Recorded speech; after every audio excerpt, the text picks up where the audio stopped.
দিন পরিবেশে একত্রিত হওয়ার তৌফিক এনায়েত করলেনের জন্য বলছি আলহামদুলিল্লাহ।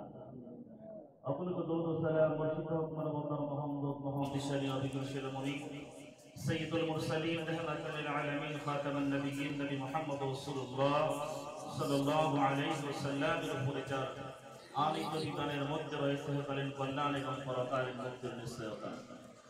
সম্মানিত সুপ্রিয় উপস্থিতি, আমি ছোট্ট একটি স্টুডেন্টের মাধ্যমে আমার সংক্ষিপ্ত বক্তব্য শুরু করতে যাচ্ছি।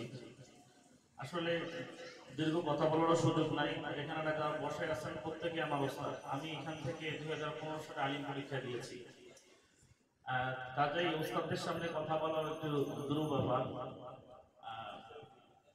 কোনো না কোনো কোন দিক থেকে ভুলে সে যায়। এই ভয় যদি মনে থাকে আসলে গুছিয়ে কথা বলা সম্ভব নয়।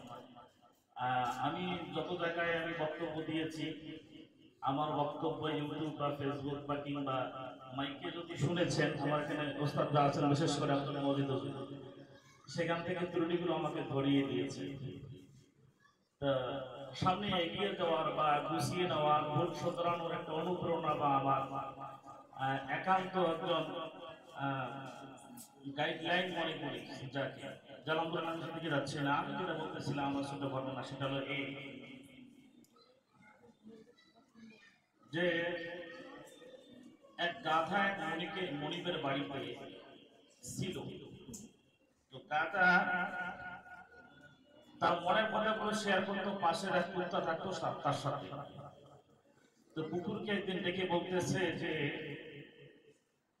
প্রতিদিন সকালে আমার মনিব যেই পরিমাণ আমাকে বেত্রাঘাত করে, যেই পরিমাণ আমাকে প্রহার করে, আমার মনটা চায় যে আমি তার বাড়ি থেকে যে দূরে যাই, এই এলাকা থেকে তো আমি দূরে চলে যাই, এই গ্রামে তো আমি না আসি বা আমি না থাকি। তো কুকুর বলতেছে, ভাই তোমার এই বাধা করছে কেটা, তোমার এই মানা করছে কেটা, যাই তো চলে যেতে চাও, যাইতে পারো, তোমাকে তো কেউ পরিবন্ধে রাখে নাই।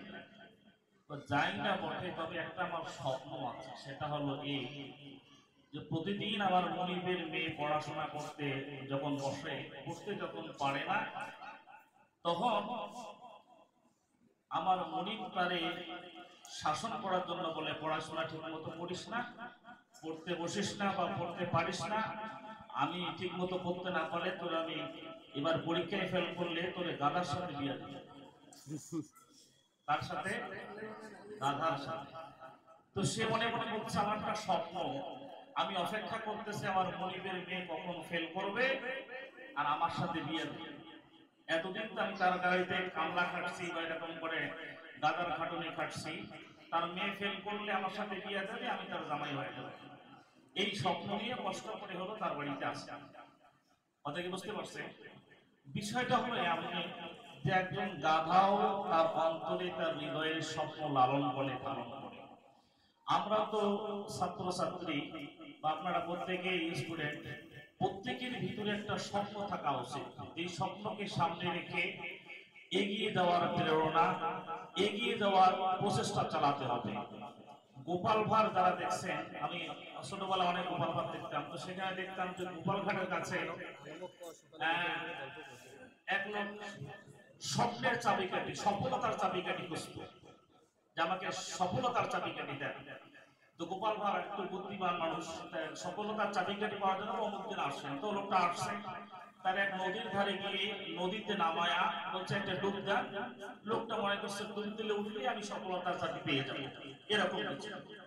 তো লোকটা ডুব দিচ্ছে, গোপাল ভাড় এই সুযোগে তার ঘাড়ের উপর চেপে বসছে, লোকটাকে চুবাইয়া ধরছে। লোকটা তো আপনার শ্বাস বন্ধ হয়ে যাওয়ার, দম বন্ধ হয়ে যাওয়ার উপক্রম। শেষ পর্যায়ে তার গায়ে যত শক্তি আছে সব শক্তিগুলো আপনার দিয়ে সে পানি থেকে উঠছে, নিজের জীবনটাকে বাঁচাইতে পারছে। সেখান থেকে তিনি উঠে দৌড় দিয়েছে। গোপাল ভাড় লোকটাকে খুঁজতে খুঁজতে বের করছে, কি ব্যাপার আপনি পালায় আসলেন কেন? বলে, আমি পালাবো না, আপনার কাছে চাইলাম আমি সফলতার চাবিকাঠি, আর আপনি আমার এই পানির মধ্যে চুবাইয়া ধরলেন, আমাকে মারতে চেয়েছিলেন, তাহলে আপনি এখান থেকে বাঁচলেন কেমনে? তো সেই সময় আমার গায়ে যত শক্তি আছে সব বাধাকে অতিক্রম করে আমি সর্বশক্তি প্রয়োগ করে সেখান থেকে আমার জীবনটা বাঁচাইতে পারছি। তো বিষয়টা হলো আমাদের সামনে এগিয়ে যাইতে আমাদের এক প্রেজেন্ট পৃথিবীতে পরাজয়ের মানুষেরাই বেশি, পরাজয় বরণকারী মানুষেরা বেশি। সামনে এগিয়ে যেতে গেলে মানুষ আমাদেরকে টেনে ধরবে, বাধা বিপত্তি আসবে। পড়তে বসছি, মোবাইল দেখার একটু ফেসবুকটা ঘেটে আসি, একটু ইউটিউবটা দেখে একটু গান শুনি ইত্যাদি। এই যে সামনে এগিয়ে যাইতে গেলে অনেক ধরনের বাধা বিপত্তি আছে, কিন্তু বাবা বাধা বিপত্তি গুলোকে সর্বশক্তি দিয়ে আমাদের অপেক্ষা করে সামনের দিকে এগিয়ে দেওয়াই হলো আমাদের সফলতা। বসে বসে কখনো সফলতা আসবে না, এজন্য মেহনত করতে হবে। আর আমরা যে পর্যায়ে আছি, আপনারা বিশেষ করে যে স্টেজে আছেন এই মাদ্রাসা লেভেলে, বিশেষ করে মাদ্রাসার বাচ্চারা হতাশ হয় বেশি। হতাশার কিছু নেই। আজকে আপনারা ঢাকা বিশ্ববিদ্যালয়ে খুঁজে দেখেন, মাদ্রাসার স্টুডেন্টরা বেশি। যেই